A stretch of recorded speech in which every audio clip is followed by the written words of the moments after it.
भारतीय इतिहास के पन्नों में एक ऐसा नाम दर्ज है जिसने अपने स्वाभिमान और साहस से सदियों तक आने वाली पीढ़ियों को प्रेरित किया।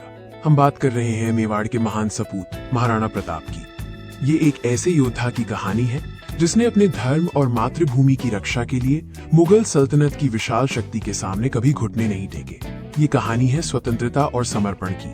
आइए हम चलते हैं उस भूमि पर जहां राजपूतों का गौरव आज भी किलों और पहाड़ों में गूंजता है। राजस्थान की ये धरती बलिदान और वीरता की गवाह है। महाराणा प्रताप मेवाड़ के सूर्य थे। मेवाड़ जिसका इतिहास त्याग और शौर्य से भरा है, जहां हर पत्थर एक कहानी कहता है।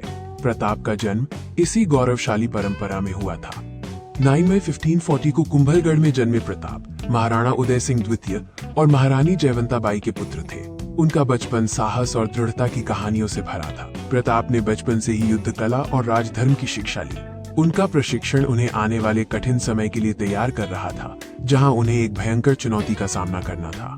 1572 में उनके पिता की मृत्यु के बाद प्रताप का राज्याभिषेक हुआ। उसी समय दिल्ली में मुगल सम्राट अकबर का साम्राज्य अपनी चरम सीमा पर था और वो पूरे भारत पर कब्जा करना चाहता था। अकबर ने कई राजपूत राजाओं को अपनी अधीनता स्वीकार करने के लिए मना लिया था, लेकिन मेवाड़ और महाराणा प्रताप ने झुकने से साफ इनकार कर दिया। अकबर ने 4 बार शांति दूत भेजे, लेकिन हर बार प्रताप ने मेवाड़ की स्वतंत्रता की शर्त रखी।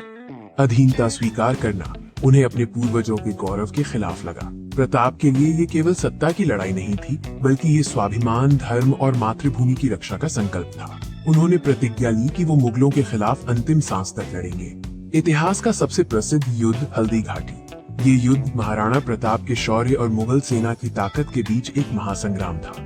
21 जून 1576 को ये ऐतिहासिक युद्ध शुरू हुआ। प्रताप की सेना छोटी थी, लेकिन उनका नेतृत्व और जोश अद्वितीय था। मुगल सेना का नेतृत्व राजा मान सिंह कर रहे थे। महाराणा प्रताप ने अपनी तलवार से मुगल सेना में कोहराम मचा दिया। उनके प्यारे घोड़े चेतक ने भी इस युद्ध में अद्भुत वीरता दिखाई और घायल होने के बावजूद प्रताप को सुरक्षित स्थान पर पहुंचाया, जहां उसने अंतिम सांस ली। युद्ध का परिणाम निर्णायक नहीं रहा, लेकिन प्रताप ने अपनी रणनीति बदली। उन्होंने गुरिल्ला युद्ध, छापामार युद्ध की शुरुआत की, जिससे मुगलों को भारी नुकसान हुआ। अगले कई साल प्रताप ने जंगलों और पहाड़ों में ये संघर्ष स्वतंत्रता और मातृभूमि के प्रति उनके अटूट समर्पण का परिणाम था। संघर्ष के दिनों में उनके पास खाना और रहने की जगह नहीं थी, लेकिन उनकी मंत्री भामाशाह ने अपनी सारी संपत्ति प्रताप को सौंपी। त्याग और सहयोग का अद्भुत उदाहरण।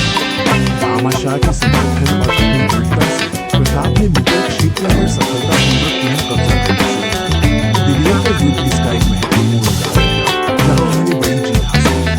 अपने अंतिम वर्षों में प्रताप ने चावल को अपनी नई राजधानी बनाया और मेवाड़ में शांति स्थापित।